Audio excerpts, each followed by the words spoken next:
오늘 우리 기독교 원력에 하면 소위 종려주의라고 합니다.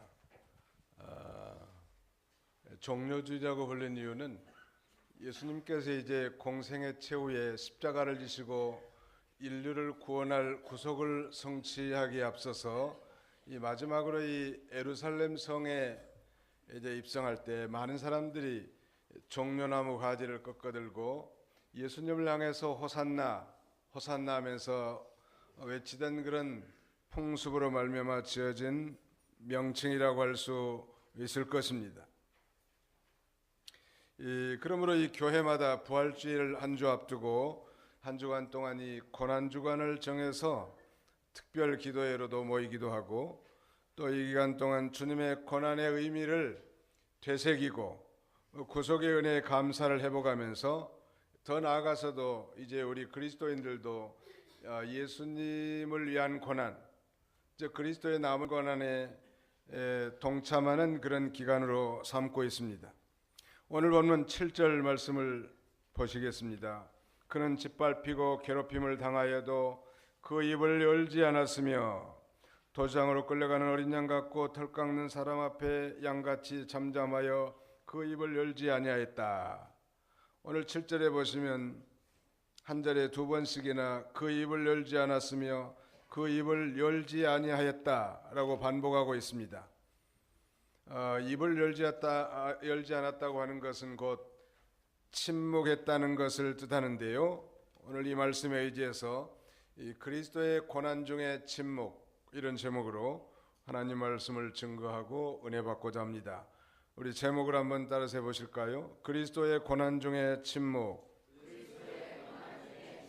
예, 그렇다면 도대체 예수 그리스도께는 그 극심한 고난 가운데서도 당연히 자신의 정당성을 주장하고 말을 할 수 있었음에도 불구하고 왜 침묵으로 일관했을까요? 오늘 주보 순서지에 보시면 이 그리스도의 고난 중의 침묵, 이런 제목하에 세 개의 메인 아이디어를 기록하고 있는데요. 우리 같이 한번 따라서 읽어봅시다. 그리스도의 고난 중에 침묵의 이유가 무엇인가? 여호와의 기쁘신 뜻을 이루는 일이기 때문. 앞에 있는 만족을 바라보았기 때문. 최후의 승리를 확신했기 때문. 예, 그리스도의 고난 중의 침묵은 그 첫 번째가 바로 여호와의 기쁜 뜻, 기쁘신 뜻을 이루는 일이었기 때문에 침묵한 것. 우리 이사야서는 구약의 복음서라고 할 만큼 장차 오실 그리스도에 대한, 메시아에 대한 예언으로 아주 풍성하게 기록되어 있습니다. 그 중에서도 이사야 53장은 소위 메시아의 순환, 즉 예수 그리스도의 고난을 그리고 있는 그리스도의 고난장이라고 할 수 있는데요. 그리스도께서는 곤욕을 당하여 괴로울 때도 침묵하셨다고 했습니다. 왜 천지를 지으신 천지의 대주제시고 만왕의 왕이신 그리스도께서 한 번 목소리를 발하신다고 하면 자기를 괴롭히고 대적하고 죽이려고 하는 그 원수들을 향하여 하늘 군대 12영이나 되는 군대를 보내서 다 괴멸시킬 수도 있을 건데 왜 침묵하셨는가? 왜 곤욕을 당하고 괴로울 때도 입을 열지 않고 침묵을 하셨는가? 그건 바로 여호와의 기쁜 뜻, 여호와의 기쁘신 뜻을 성취하는 일이었기 때문인 것입니다. 베드로 사도는 이렇게 기록하고 있습니다.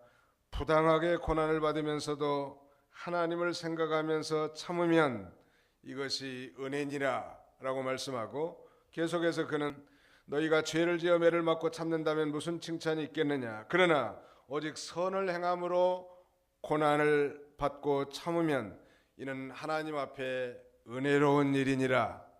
옛날 성경에는 아름다운 일이니라 라고 기록하고 있는데요. 선을 행하고 이 선을 행함으로 고난을 받고 참는다고 했는데, 이 선을 행한다고 하는 것은 곧 하나님의 기쁜 뜻을 행한다, 그런 의미죠. 그리스도를 향한 하나님의 뜻이 무엇이겠습니까? 그건 바로 예수님께서 고난을 당하시고 자신을 희생해서 대속의 제물이 되심으로 택한 백성들을 구원하시는 일이란 말. 그러므로 이 여호와 하나님의 그 기쁘신 뜻을 이루기 위해서 그는 고난 가운데서도 묵묵부답하고 침묵으로 일관했던 것입니다. 요한복음 6장 38절로 40절까지 읽으시기 바랍니다. 요한복음 제6장 38절로 40절입니다. 이는 내가 내 뜻을 행하려고 하늘에서 내려온 것이 아니라 나를 보내신 분의 뜻을 행하려고 왔기 때문이다. 나를 보내신 분의 뜻은 이것이니 그분께서 내게 주신 자 가운데서 내가 하나도 잃어버리지 않고 마지막 날에 모두 다시 살리는 것이다. 내 아버지의 뜻이 과연 이것이니 아들을 보고 믿는 자마다 영생을 얻는 것이다. 그리고 마지막 날에 내가 그들을 다시 살릴 것이다. 예수님께서 하늘로서 내려오신 것은 자신의 뜻을 행하려 하는 것이 아니고 성부, 즉 하나님 아버지의 뜻을 이루기 위해서 성육신했다고 말씀하십니다. 아버지의 뜻은 예수를 믿는 모든 사람들에게 영생을 주시고 하나라도 잃어버리지 아니하는 것이라고 말씀하고 있는데, 바로 이 천부의 제일 큰 뜻은 예수 믿어 영생 얻게 하려는 것이죠. 바로 이 고난의 종이신 예수 그리스도의 손안을 통해서 장차 만고만대의 모든 택한 백성들이 예수 그리스도를 믿고 영생을 얻게 하기 위한 것, 이것이 곧 하나님 아버지의 뜻이고, 이를 위해서 예수님이 이 땅에 인간의 몸을 입고 고난을 당하시고 마지막 최후의 십자가를 지신 것이기 때문에 그는 억울한 재판과 그 다음에 이유 없는 매맞음, 침뱉음을 당함, 또 뺨을 맞음, 또 각종 가시면류관을 쓰시고 옆구리에 창으로 찔림받는 그런 이 고난 가운데서도 그는 침묵으로 일관했던 것입니다. 그리스도께서 우리의 죄와 허물을 인해서 고난을 다 당하시고 영혼을 속건제물로 드린 결과 이 그리스도를 믿는 영적 후손들이 생겨나게 된 것인데, 이것이 바로 하나님께서 정령 이루시기를 원하는 이 뜻이었던 것입니다. 이 남미 칠레라고 하는 나라가 있죠. 아주 길게 태평양 연화로 뻗쳐 있는 나라인데, 칠레 산속 늪지에는 소위 리노데르마르라고 하는 특이한 개구리가 산다고 합니다. 근데 이 리노데르마르라는 개구리가 알을 낳을 때가 되면 이 개구리의 암컷은 젤리 같은 물질에 쌓인 알을 낳는데, 그 순간 옆에 있는 수컷이 그 모든 알을 삼켜버린다는 거예요. 먹이처럼 먹는다는 뜻이 아니고 그 식도 부근에 있는 자신의 소리 주머니에 그 알들을 소중히 간직한다고 합니다. 그리고 그 알들이 부화할 때까지 자신은 온전히 희생하는 거예요. 다시 말씀드리면 이 수컷 리노데르마르는 그가 즐겨부리는 노래도 할 수 없고 음식도 먹을 수 없을 만큼 자기 소리 주머니에 간직한 이 리노데르마르의 알이 부화할 때까지 그야말로 헌신을 하는 거죠. 어느 날 이제 알들이 완전히 성장했고 깰 때가 되면 비로소 이 개구리는 자신의 입을 벌려서 긴 하품을 하듯 새끼 올챙이를 입에서다 퍼낸다는 거예요. 그런데 그 새끼, 즉 올챙이 알이 말하자면 부화할 때까지는 노래도 못하고 음식도 먹지 않고 인내하고 참는 거예요. 그래서 입에서 이제 올챙이들을 다 쏟아낸 이 아빠 개구리는 대부분 탈진해서 그 자리에서 죽고 만다고 합니다. 그 덕분에 이 리노데르마르가 한두 마리 늪에 들어오면 그것은 머지않아 그 늪 전체가 다 그들의 세상으로 변화된다는 것. 오늘 저는 이른 아침에 개구리에 대한 얘기를 말씀드린 건 아니에요. 정말 위대한 생산을 위한 그 자신의 종족 번성을 위해서 수컷 이 리노데르마르라고 하는 이 개구리는 자신이 할 수 있는 모든 걸 절제하고 침묵하면서 마침내 그 새끼를 토해내고 자신은 그 자리에서 죽는 온전한 헌신의 삶이 우리 그리스도인들에게도 필요하다는 것을 증거하고 있는 것입니다. 이 모진 고난과 그 다음에 이유 없는 핍박 그리고 불공정한 재판의 결과에도 당연히 자신의 정당성을 주장할 수 있음에도 불구하고 왜 그가 침묵을 했을까요? 그건 바로 자신을 통해서 이루시고자 하는 하나님의 뜻을 이루기 위해서 침묵한 거예요. 이 시리아에 있는 타우라스라고 하는 산이 있는데 이 타우라스 산 정상에 후미진 곳은 조류의 제왕인 독수리가 서식하는 곳으로 유명합니다. 그런데 이 독수리의 가장 좋은 먹이는 바로 두루미라고 하는데 이 두루미들이 타우라스 산을 넘을 때면 독수리들은 포식하는 날이라고 합니다.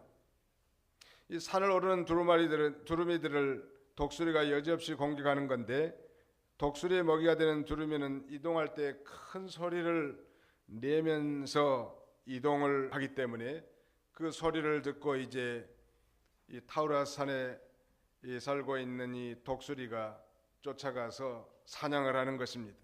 그러나 이 타우라스 산을 수없이 넘지만 노련한 두루미는 이 독수리의 밥이 되지 않는다는 거예요. 왜냐하면 그들은 여행을 떠나기 전에 반드시 입에다가 돌을 물고 가기 때문입니다. 돌을 문 이 두루마리는 돌 때문에 소리를 내지 않고 독수리에게 들키지 않고 무사히 이 타우라스의 산을 넘게 된다는 거예요. 사랑하는 성도 여러분, 이 그리스도인에게 있어서 침묵이라고 하는 것은 사탄의 먹이가 되지 않게 막아주는 것입니다. 왜냐하면 침묵은 하나님을 만나는 문이 되기 때문이지요.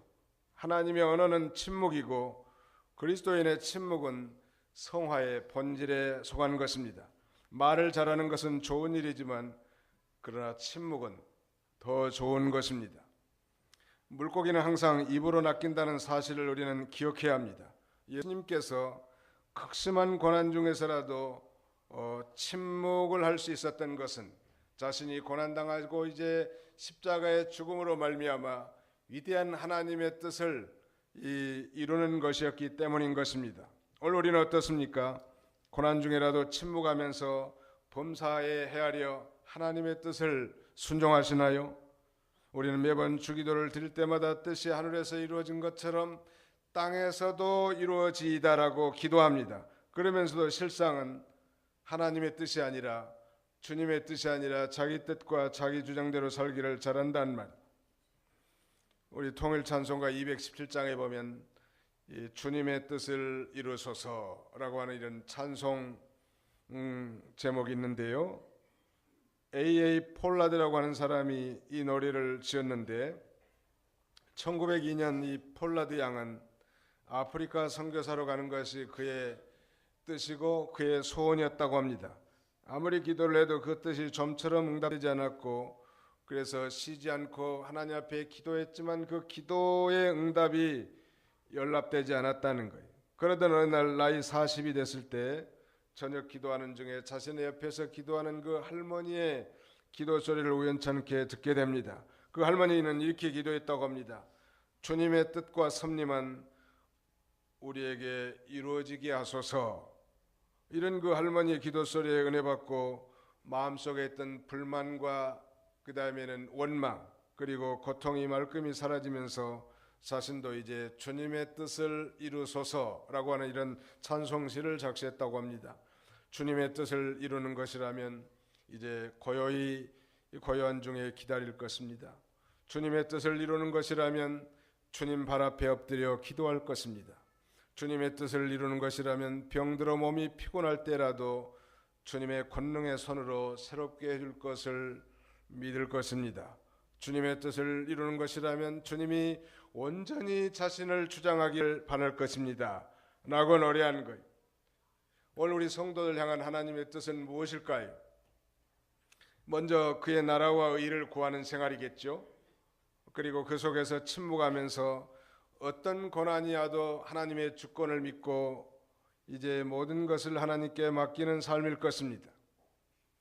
데살로니가전서 5장 16절 이하에는 이렇게 말합니다. 항상 기뻐하라, 쉬지 말고 기도하라, 범사에 감사하라, 이는 그리스도 예수 안에서 너희를 향하신 하나님의 뜻이니라. 성도를 향한 하나님의 뜻은 우리 성도가 항상 기뻐하고 감사할 뿐만 아니라 끊임없는 영적 교통의 삶을 사는 것이라고 말씀합니다. 다시 말씀드린 우리가 그의 나라와 의를 구하는 것이 하나님의 뜻이고 범사에 하나님 앞에 모든 걸 맡기고 기도하는 것이 중요하겠는데, 그런 가운데서도 우리가 이제 그리스도 예수님 안에서 항상 기뻐하고 감사하는 삶을 사는 것을 우리 하나님이 원하신다는 거예요. 극심한 고난 가운데서 우리 주님께서 왜 침묵하셨을까요? 그 두 번째는 앞에 있는 만족을 바라봤다는 거예요. 거기 11절을 보시겠습니다. 10절부터 11절까지 한번 읽어주시기 바랍니다. 여호와께서 그가 상처 입은 것을 기뻐하시고 고난을 당하게 하셨으니 그의 영혼을 속건제로 드릴 때 그가 자손을 볼 것이며 그의 날들이 길 것이요 또 그 손으로 여호와의 기쁜 뜻을 이룰 것이다. 그가 자기 영혼에 수고한 것을 보고 만족할 것이니 내 의로운 종이 그의 지식으로 많은 사람을 의롭게 하며 또 그들의 죄를 친히 짊어질 것이다. 예, 여호와께서 그가 상처 입는 것을 기뻐하시고 고난을 당하게 하셨으니 그랬는데, 이 3인칭 대명사 그는 곧 이 메시아 하나님의 종인 그리스도를 가리키는 것입니다. 이 하나님 여호와 하나님께서 예수 그리스도가 상처 입는 걸 기뻐하시고 고난을 당하게 하셨다는 것. 그래서 예수 그리스도의 영혼을 속건제사, 속죄제사로 드릴 때에 이 구원받은 자손들이 태어날 것이고, 그 다음에는 그 손으로 여호와의 기쁜 뜻을 이룰 것이라고 성경은 말하고 있지 않습니까? 그 다음에 보면 11절에 여호와의 기쁜 뜻을 이룬 이후에 그가 자기 영혼에 수고한 것을 보고 만족할 것이라고 말합니다. 이 그리스도께서 곤욕 중에서도 침묵하신 것은 앞에 있는 만족, 앞에 있는 기쁨과 즐거움을 바라봤기 때문에 그 모든 순환을 잘 참으면서 침묵할 수 있었던 것입니다. 도수장으로 끌려가는 어린 양과 털 깎는 자 앞에 잠잠한 양같이 그는 입을 열지 않았다고 했습니다. 히브리서 12장 2절을 찾아서 우리 다 같이 한번 읽어보겠습니다. 신약성경 히브리 12장 2절입니다. 히브리서 제12장 2절을 찾아서 같이 읽겠습니다. 358쪽에 히브리 12장 제2절 시작. 믿음의 창시자이며 완성자이신 예수님을 바라보자. 그분은 자신 앞에 있는 기쁨을 위하여 수치를 개의치 않으시고 십자가를 참으셨고 하나님의 보좌 오른쪽에 앉으셨다. 거의 중간쯤 오면 그분은 자신 앞에 있는 기쁨을 위하여 수치를 개의치 않으시고 십자가를 참으셨고 마침내 하나님의 보좌 오른쪽에 앉으셨다고 했습니다. 이 자신 앞에 있는 즐거움, 자신 앞에 있는 만족과 기쁨을 위하여 그 순환을 참으시고 침묵하신 거예요. 우리 주님께서는 자신이 묵묵히 고난의 십자가를 지심으로 이미 하나님의 뜻을 이루셨다고 했고, 또 하나님의 백성들의 죄를 친히 담당하심으로 많은 사람들을 의롭게 했는데 이거야말로 기쁜 일이고 만족스러운 일이란 말이에요. 그러므로 자신이 신문을 당하면서도 죄 없음을 변명하거나 상소하지 않은 것입니다. 그리고 친히 저주의 나무에 달려 십자가에 죽으신 거예요. 왜 그렇게 하셨습니까? 그것은 바로 앞에 있는 만족을 바라봤기 때문에. 여러분, 조그마한 오두막살이 하는 가운데 불편함과 괴로움이 많다 하더라도 거기서 몇 년을 살면 아파트 딱지 하나 준다는 그런 소망이 있다면 그거 앞에 있는 그 아파트 딱지 하나 받기 위해서 그런 그 만족감을 바라보고 현실의 고난을 잘 이겨낼 수 있지 않겠습니까? 바로 예수님께서는 우리와 이 죄는 없으시지만 우리와 똑같은 인간이란 말. 그러므로 그 고난을 다 당하신 거예요. 만고만대의 모든 택한 백성들의 죄를 짊어진 그 고통이야 이로 말할 수 없지요. 그럼에도 불구하고 그는 하늘의 미랄이 돼서 땅에 떨어져 죽음으로 많은 열매를 거둘 것을 바라보고 기쁨과 만족함으로 침묵으로 일관한 것입니다. 성 빈첸시오 수도사에게 한 여인이 찾아와서 상담을 했습니다. 남편과의 다툼 때문에 살 수가 없다고 하소연한 거예요. 수도사는 수도원 앞에 우물에서 담은 물 한 병을 그 성도에게 주면서 남편과 다투기 전에 이 물을 한 모금 입에 머금고 삼키지 말라고 주문합니다. 그래서 그 남편이 시비를 걸 때마다 부인은 그렇게 했습니다. 그 수도사님이 준 물병을 들고 한 모금을 입에 넣고 삼키지 않고 입에 가득 채워놨단 말. 그것을 여러 차례 반복하는 동안에 놀랍게도 남편의 행동이 눈에 띄게 변했습니다. 남편이 이 신경질도 줄어들고 오히려 부인에게 친절하게 대해주었다고 합니다. 부인은 남편의 이 달라진 태도에 무척이나 기뻐하면서 어느 날 이 수도사를 찾아와서 신비한 물을 주신 것에 대해서 이 감사의 인사를 드린 거예요. 그러자 그 빈첸시오 수도사는 아주 부드러운 미소를 머금으면서 이렇게 말했다고 합니다. 부인, 기적을 일으키는 것은 수도원 앞들의 우물물이 아닙니다. 바로 당신의 침묵이죠. 당신의 침묵이 남편을 부드럽게 한 것뿐입니다. 라고 그렇게 대답했다고 합니다. 우리는 말을 많이 해야 어떤 좋은 결과를 기대하지만 사실은 이 침묵이야말로 금이라고 우리가 배우지 않았습니까? 많은 말보다도 침묵이 무서운 거예요. 제일 무서운 부인이 어떤 부인일까요? 말하지 않는 부인. 이건 무서운 거예요. 그렇다고 오늘부터 말하지 마시기 바랍니다. 이 침묵이 그렇게 효과가 있다는 거예요. 사람이 웬만큼 고생이 되고 힘들어야 말도 나오는 거지 너무 고통스러우면 그 말이 나올 수가 없어요. 벌써 원망하고 불평하는 것은 그 감당할 만하다는 거예요.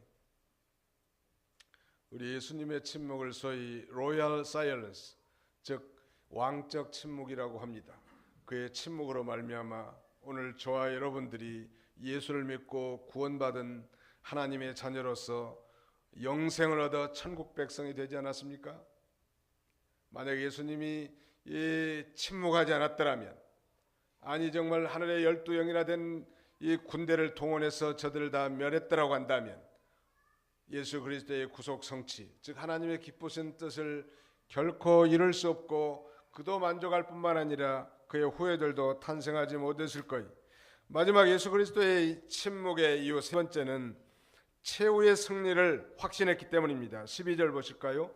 그러므로 나는 많은 사람과 함께 분깃을 그에게 나눠주고 그가 강한 자와 함께 탈취한 것을 나눌 것이다. 이 많은 사람과 함께 분깃을 그에게 나눠주고 강한 자와 함께 탈취한 것을 나눌 것이다. 이건 전쟁에서 승리하고 빼앗은 물건을 전리품이라고 하는데, 전쟁에서 최후로 승리한 자가 바로 탈취한 것과 분깃을 얻게 된다는 거예요. 그러므로 이 정복자가 자신의 이 승리를 자기 편과 함께 지금 공유한다는 거예요. 예수께서 곤욕을 당하여 괴로울 때도 입을 열지 않으시고 침묵을 지킨 것은 바로 죄와 사망의 무기를 가지고 두려워하는 인생을 지배하는 이 마귀의 권세를 십자가로 다 깨뜨려 버린 거예요. 그리고 부활하심으로 승리하시지 않았습니까? 그러므로 예수 그리스도께는 그 고난 가운데서도 최후의 승리를 바라다 본 것, 그래서 침묵한 것입니다. 요한복음 19장 9절로 12절을 읽으시기 바랍니다. 요한복음 제19장 9절로 12절입니다. 다시 총독 간조로 들어가서 예수께 묻기를 네가 어디서 왔느냐 하였으나 예수께서는 그에게 대답하지 않으셨다. 그러자 빌라도가 말하기를 네가 나에게 말하지 않겠다는 것이냐? 내게는 너를 놓아줄 권세도 있고 십자가에 못 박을 권세도 있다는 것을 알지 못하느냐 하니 예수께서 그에게 대답하셨다. 이에서 내게 주지 않으신다면 너는 내게 아무 고난도 갖지 못했을 것이다. 그러므로 나를 너에게 넘겨준 자의 죄는 더 크다. 이 말 때문에 빌라도가 예수님을 놓으려고 힘썼으나 유대인들이 소리쳐 말하기를 이 사람을 놓아주면 총독은 가이사의 충신이 아닙니다. 자기 스스로 왕이라고 하는 자는 모두 가이사를 반역하는 것입니다. 하므로 예, 빌라도 로마에서 파송된 이 유다 나라를 다스리는 최고 지도자는 바로 총독 빌라도였습니다. 이 빌라도가 예수님을 재판하는 과정에서 아무리 채찍질하고 신문을 해봐도 예수님에게 사형을 시킬 만한 죄를 발견하지 못했습니다. 그래서 빌라도가 어떻게 하든지 예수님을 훈방시켜 주려고 예수님을 놓아주려고 예를 썼다고 하지 않았습니까? 그럼에도 불구하고 정작 예수님께서는 자기를 변명하거나 자신의 무죄성을 주장하지 않는다는 거예요. 어떻게 보면 정말 살고 싶어 하지 않는 기색이 말하자면 역력한 거예요. 살고 싶은 기색이 전혀 안 보였단 말이에요. 답답한 빌라도가 너는 어디로 서냐 물어보는 거예요. 내가 어디서 왔느냐 이 말은 도대체 예수란 당신의 정체성이 무엇입니까? 이렇게 물어보는 거예요. 다시 말씀드리면 저희가 너를 지금 쳐서 얼마나 많은 것으로 증거하는지 듣지 못했느냐? 그래도 예수님이 한마디도 대답하지 않는다는 거예요. 총독 빌라도가 신기하게 생각하는 거예요. 보통 죄수라면 자신의 억울함을 다 토로하고 또 죄 없는 사람 같으면 자신의 무죄성을 다 변명하고 정말 살려고 바등바등 할 텐데 이 예수라는 이분은 살려는 의도가 없어 자신의 무죄성을 변명하려고 하지도 않는단 말이에요. 그런데 백성들의 이 원성하는 여론은 들끓는 거예요. 예수를 십자가에 못 박아 죽으라고. 스스로 왕이라고 하는 자는 이 가이사에게 반역하는 왕이라고. 당신이 그를 죽이지 않으면 이 가이사의 반역자라고 하니까 비겁한 빌라도가 예수님의 무죄함을 알고도 그를 십자가 사형 판결에 넘겨줘 버린 것입니다.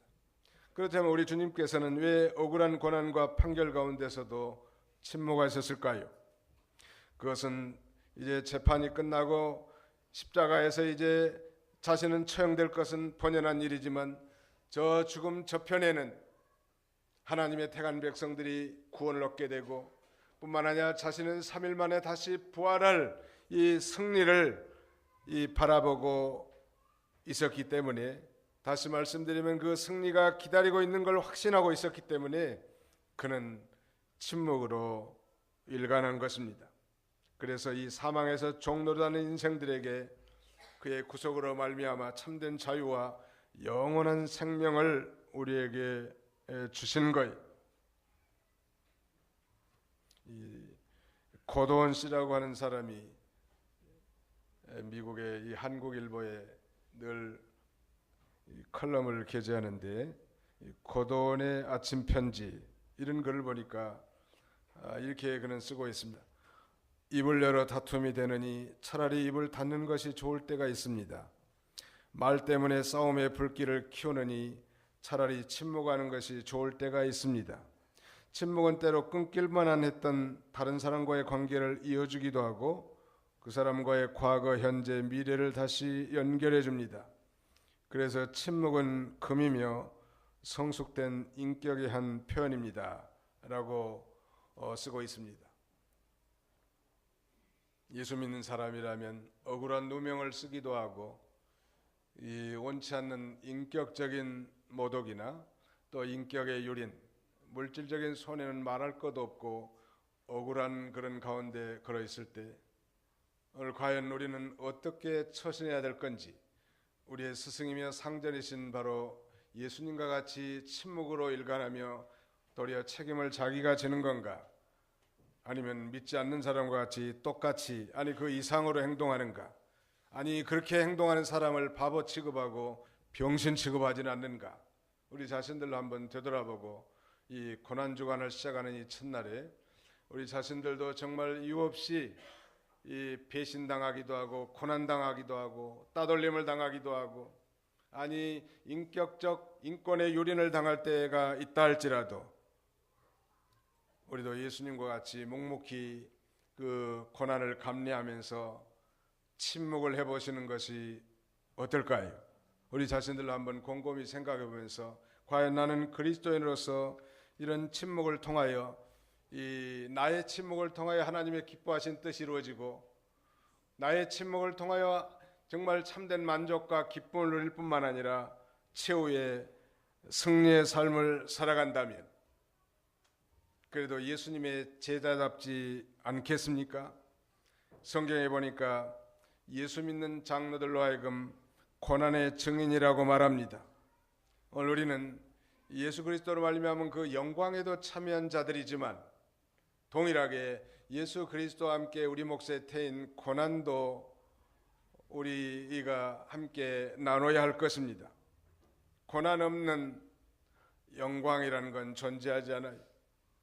영국 속담에는 no cross, no crown, 십자가 없는 영광은 없다. 즉 십자가 없이 고난 없이 영광은 없다라는 그런 속담이 있습니다.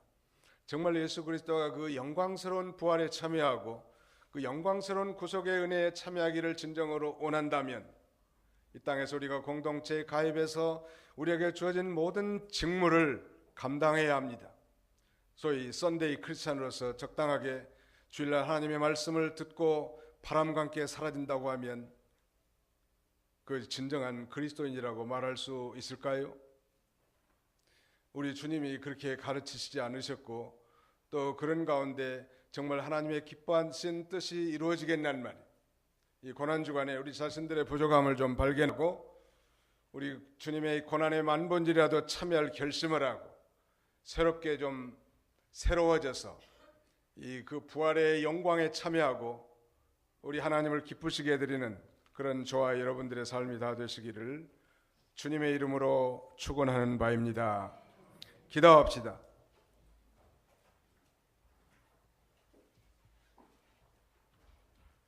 만삭대언하지 못한 자와 같이 심히 부족한 저희들, 벌레와 같고 구더기와 같은 인생들, 우리를 하나님 버려두지 아니하시고 2000년 전에 하나밖에 없는 독생자 예수 그리스도를 이 땅에 보내주시고 인간의 몸을 입혀 강탄하게 하신 아버지 하나님, 그래서 우리의 죄 때문에 모진 고난과 핍박과 비난과 조롱과 멸시천대를 다 당하게 하심으로 그의 이 침묵으로 말미암아 오늘 우리 모두가 다 구원을 받고 하나님의 영광스러운 자녀가 되었음을 이 시간에도 기억하고 하나님 앞에 감사하고 감사를 올려드립니다. 자비로우신 우리 아버지 하나님, 이런 망극하신 하나님의 은혜와 사랑을 받고도 전혀 그렇지 않은 사람들처럼 행동했던 지난날에 우리들의 모든 연약하고 어리석은 모습들을 이 시간에 회개하오니 하나님 이 시간에 다 용서하여 주시고 또 2017년 새롭게 맞는 이 고난주간에 우리가 예수 그리스도의 십자가의 고난을 깊이 묵상하면서 또 그 고난에 참여하는 귀한 계기가 되도록 우리 하나님이 은총을 나눠주시기를 간절히 바라옵고 원합니다. 예수 그리스도의 왕적인 침묵을 통하여 하나님의 기쁘신 뜻이 이루어졌고 참으로 만족과 기쁨을 바라보았을 뿐만 아니라 또 예수 그리스도의 이 고난 가운데서도 그 침묵을 통하여 우리가 정말 하나님의 자녀로서 이제 승리의 삶을 살게 하셨다고 하였사오니 아버지 하나님, 우리도 정말 수다한 사람들과 같이 말로 모든 문제를 해결하려고 할 것이 아니라 조용히 침묵함으로 우리 주님의 고난을 기억하고 겸손히 낮아져서 그리스도의 길을 걸어갈 수 있는 그런 저희들이 다 되게 하여 주시옵소서. 한 주간 동안 우리 주님이 사랑하는 우리 모든 권속들을 권념하사 이 놀라운 고난 주간에 주님의 고난을 통한 놀라운 구속의 은총을 다시 회복하고 힘있게 이 믿음의 길을 걸어갈 수 있도록 도와주시기를 원합니다. 상처받고 시련과 비탄에 빠져 낙심한 가운데 있는 성도들이라도 우리 주님의 고난을 기억하면서 다시 소망을 가지고 일어설 수 있도록 도와주시고 그 앞길을 하나님께서 축복해 주시기를 간절히 바라옵고 예수님의 이름으로 기도하옵나이다. 아멘.